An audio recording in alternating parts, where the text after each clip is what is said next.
للہ العلی العظیم ولی اصحاب رسولہ الکریم وعلی آلہ واصحابہ اجمعین۔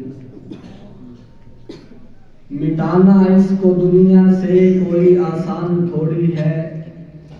مٹانا اس کو دنیا سے کوئی آسان تھوڑی ہے۔ سنو یارو یہ کسی انسان کا فرمان تھوڑی ہے، اور دنیا میں ہے کتابیں بے انتہا موجود، مگر قرآن سے اعلیٰ کسی کی شان تھوڑی ہے۔ سامعین محترم، دنیا میں کئی طرح کی کتابیں پائی جاتی ہیں۔ کوئی کتاب عقائد کے بارے میں ہوتی ہے مگر اس میں نظریات کا ذکر نہیں ہوتا، کوئی نظریات کے بارے میں ہوتی ہے مگر اس میں نفسیات کا ذکر نہیں ہوتا، کوئی نفسیات کے بارے میں ہوتی ہے مگر اس میں علم فلکیات کا ذکر نہیں ہوتا،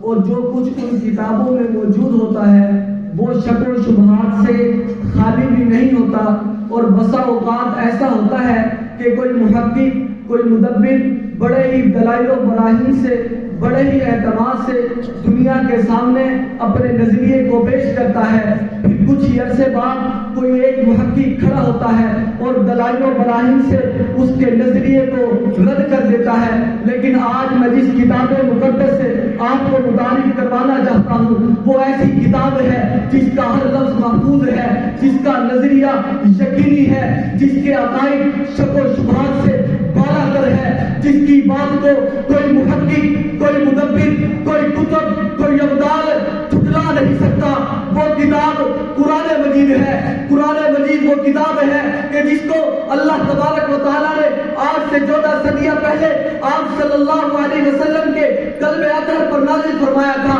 جس طرح میرے اور آپ کے نبی محمد مصطفیٰ احمد مصطفیٰ امام الانبیاء ہے، اس طرح یہ کتاب بھی تمام کتابوں کی امام ہے۔ جس طرح میرے اور آپ کے نبی کا مقابلہ کوئی دوسرا نبی نہیں کر سکتا، اس طرح اس کتاب کا مقابلہ بھی کوئی دوسری کتاب نہیں کر سکتی، کیونکہ قرآن ایک زندہ حقیقت کا نام ہے، قرآن زندگی کی ضرورت کا نام ہے، قرآن کتاب الہی کا حامل ہے، قرآن کے بغیر تباہی کا حامل ہے، قرآن ذوالجلال کی رحمت کا نام ہے، قرآن پروردگار کے معجزے کا نام ہے۔ سامعین محترم، آپ صلی اللہ علیہ وسلم نے فرمایا ان اللہ یرفع بہذا الکتاب اقواما ویضع بہ آخرین، کہ اللہ تبارک و تعالی اس کلام مقدس کے ذریعے اقوام عالم کو بلندی عطا کرتا ہے۔ چنانچہ جب ہم نے قرآن مجید کو اپنا امام اور مقتدا بنایا تو ہم اپنی ایمانی طاقت سے کیسر و کسریٰ کے محلات کو لرزہ کرنے والے، جب ہم نے قرآن مجید کی عظمت کو پہچانا تو ہم فتح مکہ کے موقع پہ اہم مدعا سنانے والے، ہم سومنات کے بتوں کو قدموں میں گرانے والے، ہم صلاح الدین کی شکل میں بیت المقدس کو فتح کرنے والے، ہم قسطن دنیا کو فتح کرنے والے، اور آج فلسطین میں اسرائیل کو ناکوں چلے چبا کر یہ ثابت کرنے والے، اے باطل سے ڈرنے والے، اے آسمان نہیں ہم 100 بار لے چکا ہے تو انتہا ہمارا، 100 بار لے چکا ہے تو انتہا ہمارا۔ آخر میں بس یہی کہوں گا کہ اصلاح عالم کا مذہب سمان ہونا چاہیے، اصلاح عالم کا مذہب سمان ہونا چاہیے، سب کا دستور عمل بسب قرآن ہونا چاہیے۔ یہی آرزو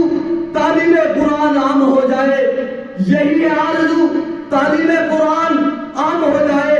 سب پرچم سے اونچا پرچم اسلام ہو جائے، سب پرچم سے اونچا پرچم اسلام ہو جائے۔